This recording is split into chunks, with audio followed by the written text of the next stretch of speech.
contentos en esta mañana por lo que estamos viendo, ¿sí o no?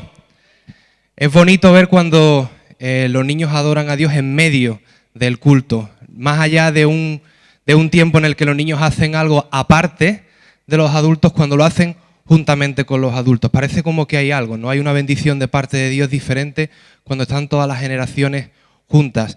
Y yo creo que es una mañana bendecida por Dios cuando esto ocurre, ¿sí o no? Y no me gustaría tomar mucho tiempo en esta mañana, sí que me gustaría traer una breve reflexión, todo lo breve que pueda. Y me gustaría que pasaran por aquí, por la pantalla, un versículo, que es el que nos vamos a estar moviendo en esta mañana. Si tuviéramos que ponerle un título, un nombre a lo que vamos a hablar en esta mañana, sería una fe verdadera que es sembrada. Eso resumiría lo que brevemente vamos a hablar en esta mañana. Una fe verdadera que es sembrada. O en otras palabras, sembrando una fe verdadera. Dice la palabra de Dios en 2 de Timoteo, trayendo a la memoria la fe no fingida que hay en ti, la cual habitó primero en tu abuela Loida y en tu madre Eunice, y estoy seguro que en ti también. ¿Por qué no oramos? Padre, gracias porque tu palabra es viva, es eficaz y más cortante que toda espada de doble filo y penetra hasta lo profundo de nuestro corazón. Y eso es lo que hacemos en esta mañana, pedirte que tu palabra en esta mañana llegue a lo profundo de nuestro corazón para hacer lo que tú quieres en esta mañana que hagas. Señor, gracias que tu palabra es vida y que tu palabra transforma nuestros corazones. En el nombre de Jesús. Bueno, estas palabras que vemos aquí fueron dichas por Pablo. Todos conocemos a Pablo, todos hemos escuchado muchísimo hablar de Pablo, y estas son unas palabras destinadas a un joven llamado Timoteo. Y estas palabras tienen un peso especial, y me gustaría, antes de entrar a lo que es el texto, explicar un poquito qué es lo que estaba ocurriendo aquí en este pasaje. Esta fue la última carta que Pablo escribió, y se la escribió a un joven Timoteo, y se la escribió desde la cárcel. O sea, este mismo Pablo había estado en otras ocasiones preso por el Evangelio. Este mismo Pablo en otras ocasiones había estado en la cárcel, no de la misma manera, sino había llegado a estar preso con una libertad vigilada.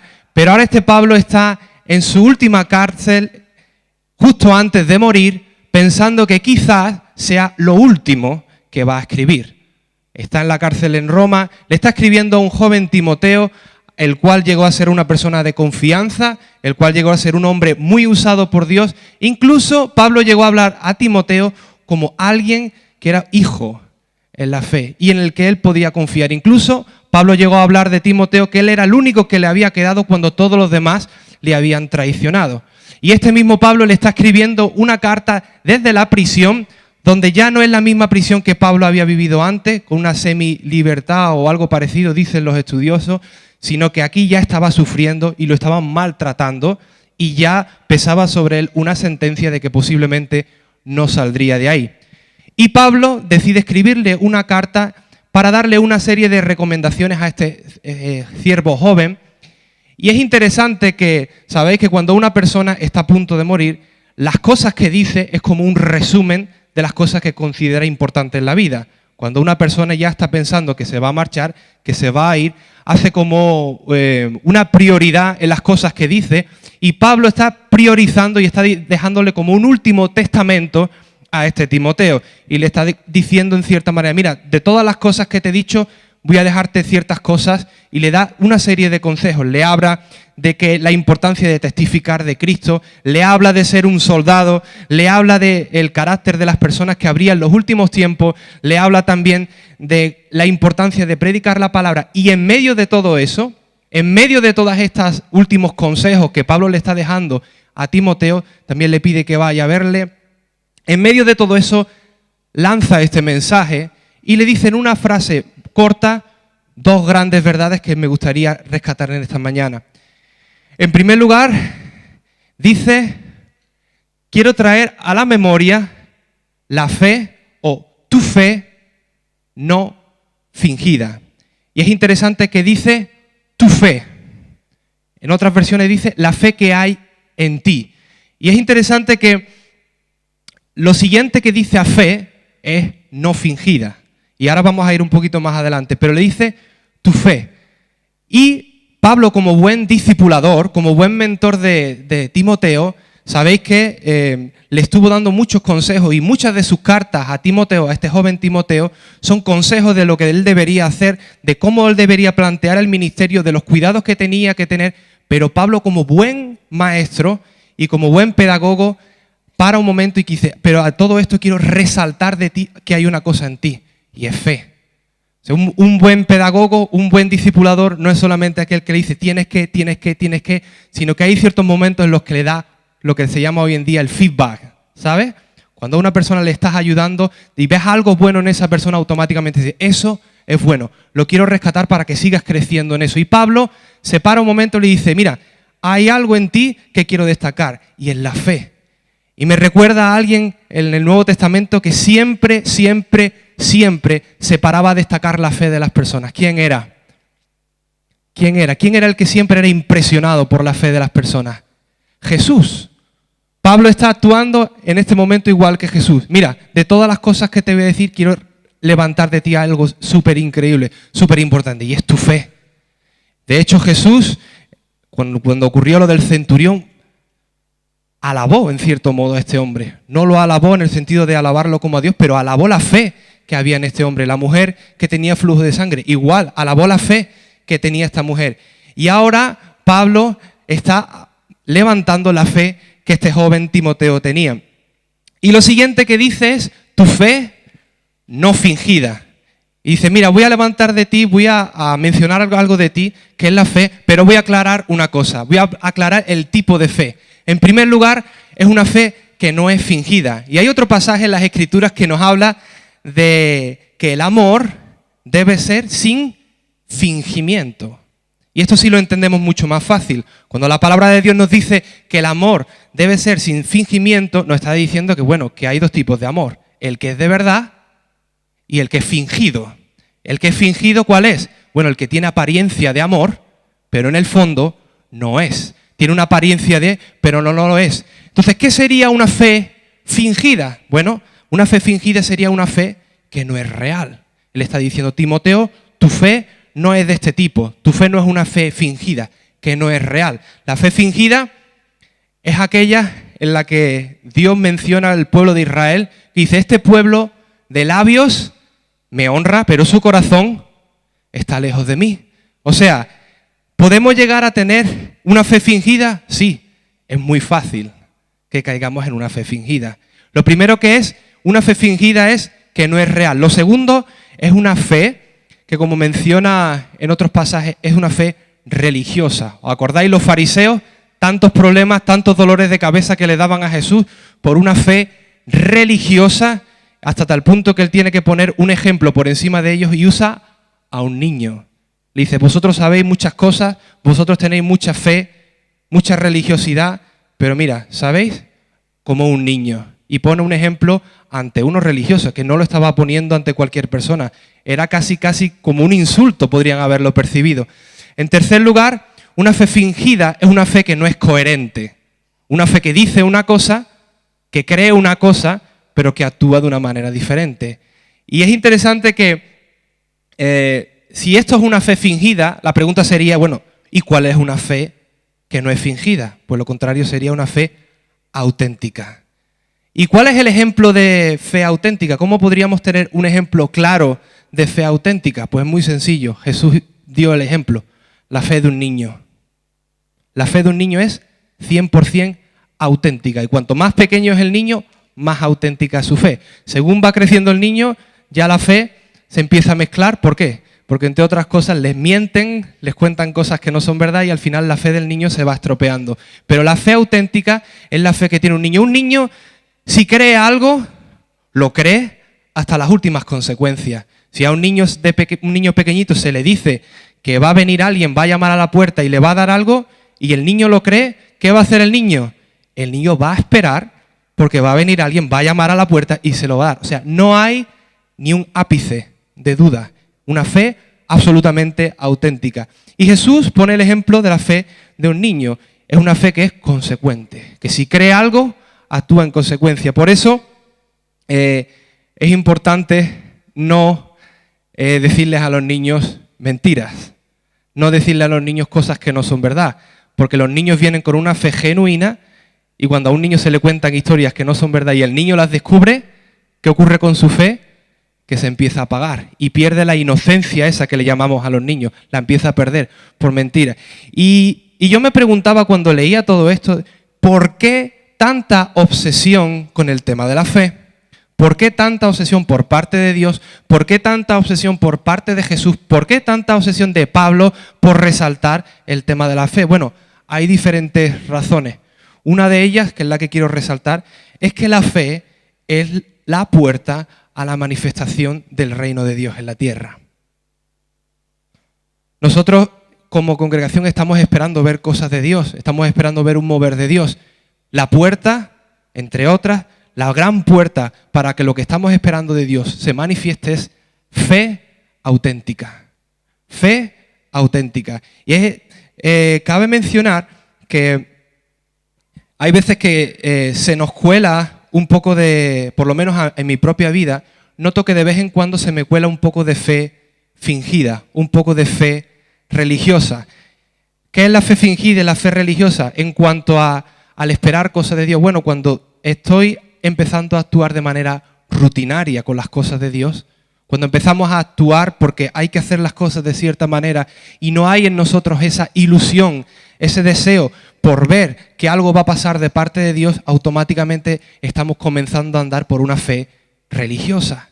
Y yo creo que uno de los retos que tenemos para este año 2018 es que si queremos ver a Dios manifestándose en medio de nosotros, recuperar una fe como la de un niño, recuperar una fe fingida. Quizá en esta mañana tú estás con una fe increíble, creyendo que Dios va a intervenir, que Dios va a hacer cosas grandes en medio de nosotros. Si ese es tu caso, gloria a Dios, ora por los demás. Pero si en esta mañana quizá te das cuenta que hay áreas de tu vida que quizá por los problemas, por las situaciones, por los disgustos, ya no hay esa fe que en un pasado hubo y no hay esa expectativa de que Dios va a hacer algo y que Dios está a punto de intervenir, quiero animarte que en esta mañana recuperes una fe como la de un niño, una fe que cree y luego pregunta, no una fe que pregunta para creer, una fe que cree de entrada y luego hasta que se demuestre lo contrario. Esa es una de las frases que me gusta, creo hasta que se demuestre lo contrario. Entonces, lo primero que quería destacar en esta mañana es una fe real. Y lo segundo que dije al inicio es que es una fe que se siembra. Dice, la segunda parte del texto, dice, la cual habitó primero en tu abuela Loida y en tu madre Eunice, y estoy seguro que en ti también. Es interesante que Pablo relaciona directamente la fe de Timoteo con dos personas que estuvieron antes de Timoteo. Hace una relación directa de Timoteo con su madre y con su abuela. Y me pregunto, ¿por qué? Bueno, vamos a ver un poquito qué es lo que había sido esta familia. Lo primero que la Biblia nos habla de esta familia es que su madre era judía. Era de origen griego, pero se había convertido al judaísmo y luego se había entregado a Cristo, que era el caso parecido al de su abuela.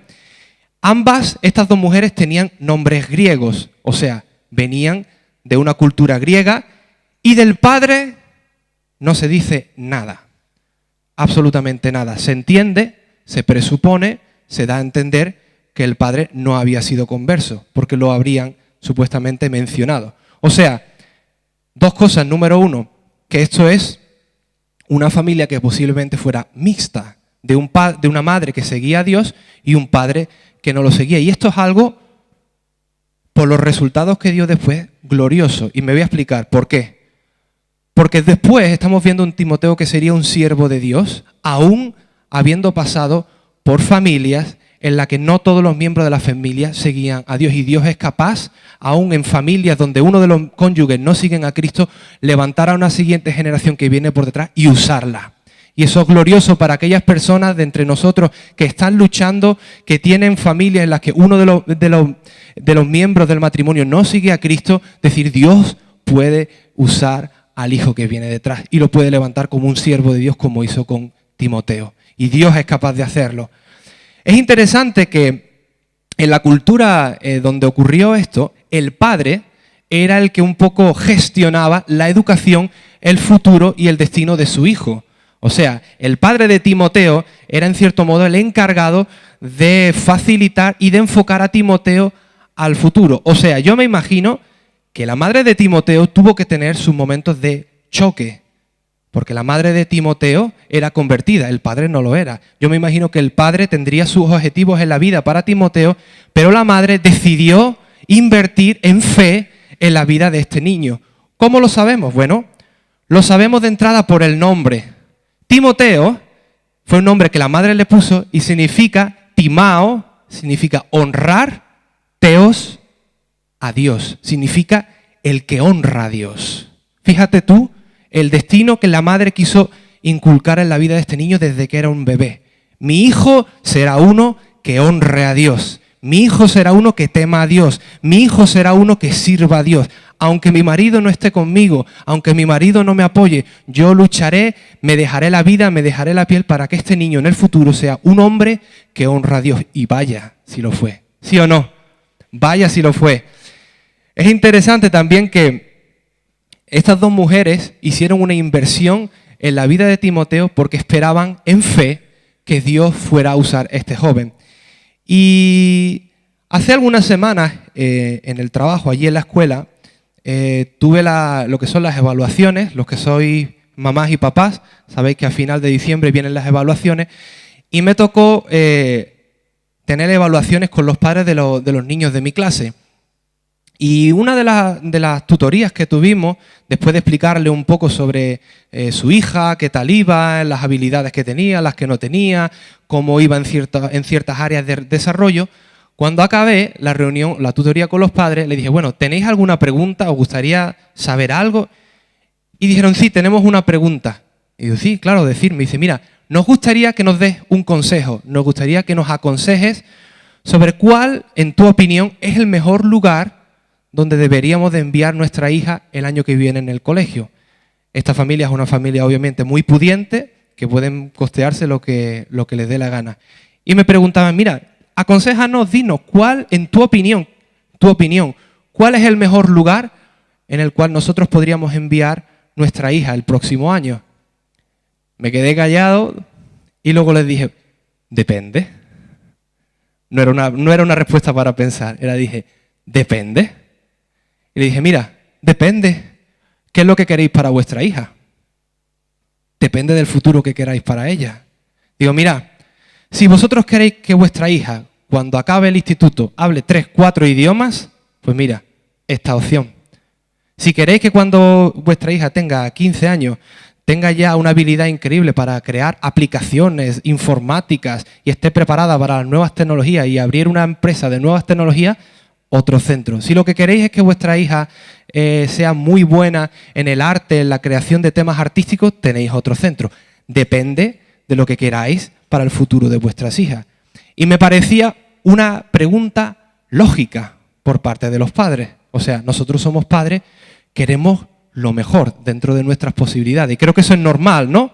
Para un padre querer siempre intentar darle lo mejor a sus hijos. Y Eunice, la madre de Loida, primero la abuela, y Eunice, su madre, dijeron, mira, para Timoteo hay muchas cosas buenas para el futuro, queremos que le vaya bien a Timoteo, queremos que esta generación que se va a levantar, que es la generación de Timoteo, al igual que los niños que tenemos en la congregación, queremos de ellos muchas cosas, que sean gente de bien, que les vaya bien en la vida. Pero dijeron, sobre todas las cosas queremos una cosa, que este niño sea uno que honra a Dios, por encima de cualquier otra cosa. ¿De qué le vale a mi hijo tener un futuro empresarial, un futuro magnífico en el mundo si no es una persona que honra a Dios? No le sirve de nada. Y no solamente eso, sino que además querían que este niño fuera una persona que sirviera a Dios. Y es interesante que cuando mencionamos el nombre que le pusieron, estaban creyéndole a Dios en fe que este niño sería uno que honra a Dios. Pregunto en esta mañana, ¿qué tal si le creemos en fe para que estos niños que tenemos delante sean el día de mañana niños que honren a Dios? hombres y mujeres, siervos de Dios, más allá de buenas personas, más allá de personas de bien, más allá de personas con buenos estudios, lo que sea, que eso es necesario para vivir. Pero ¿y si le creemos a Dios como congregación para que estos niños el día de mañana sean pastores, maestros, profetas, evangelistas? ¿Qué os parece? Yo creo que sería un mirar arriba en fe. Y además, no solamente la madre y la abuela de Timoteo le pusieron un nombre, sino que después pagaron un precio. Porque enseñar a un niño a honrar a Dios, los niños no nacen honrando a Dios, lo sabemos, ¿no? Los niños no nacen. La honra a Dios se enseña. El respeto a Dios se enseña. El respeto a la presencia de Dios se enseña. El alabar a Dios se enseña. El estar con reverencia en la presencia de Dios se enseña. Los niños no nacen sabiendo eso, al igual que los niños no nacen sabiendo las matemáticas. Es algo que deben de aprender. Y esta madre y esta abuela pagaron el precio de enseñar y sembrar en fe en la vida de este niño. Y yo me pregunto, ¿por qué tenían esta madre y esta abuela esto tan claro? Bueno, puede haber muchas explicaciones, pero una de las que quizá pienso que puede ser es que, como dice la Escritura, ellas habían sido convertidas a judías y luego se entregaron a Cristo. Y hay un texto en Deuteronomio que se les graba a fuego a los judíos siempre, y estas palabras que yo te mando hoy estarán sobre tu corazón y las repetirás a tus hijos, y hablarás de ella estando en tu casa y andando por el camino, y al acostarte y al levantarte. O sea, las palabras de la ley se las hablarás al niño, se las repetirás constantemente, y además lo vas a hacer en tu casa. 1. En la calle, cuando vayas con el niño por la calle. 3. Antes de acostarse, lo mismo. Y levantarse antes de salir, lo mismo. ¿Qué significa esto? A todas horas. Y los judíos, y aquellos de vosotros que habéis podido viajar a Israel, lo habréis visto, los que son judíos de verdad, viven en la palabra. Y la palabra para ellos lo es todo. Y es interesante que estas dos mujeres, lo que habían recibido en herencia judía, lo impartieron sobre la vida de Timoteo. Y hicieron de Timoteo un hombre que, tal como se levantaba, tal que iba por la calle, tal como se acostaba, estaba viviendo las Escrituras. Estas mujeres decidieron que había una herencia mucho mejor que le podían dar a Timoteo. Y la herencia que le podían dar era fe. Sembrando fe en la vida de un joven Timoteo. Luego este Timoteo, como todos sabéis, sería una persona que serviría a Dios, como hemos visto. En conclusión, número 1, Dios nos llama a tener una fe genuina, nosotros como congregación, como familia, una fe verdadera que le cree a Dios de entrada por todo lo que Dios quiere hacer. Y número 2, como familia, como congregación, que Dios nos dé la gracia y nos llama a esta misma fe sembrarla con nuestro ejemplo, en primer lugar, y luego con nuestras palabras, y ayudando a los niños y a las generaciones que vienen detrás, como han hecho las maestras de escuela dominical, a que la generación que viene por detrás nos acompañe para lo que Dios quiere hacer en este año y en el futuro. ¿Os parece bien? Amén. Pues muchas gracias, que Dios os bendiga.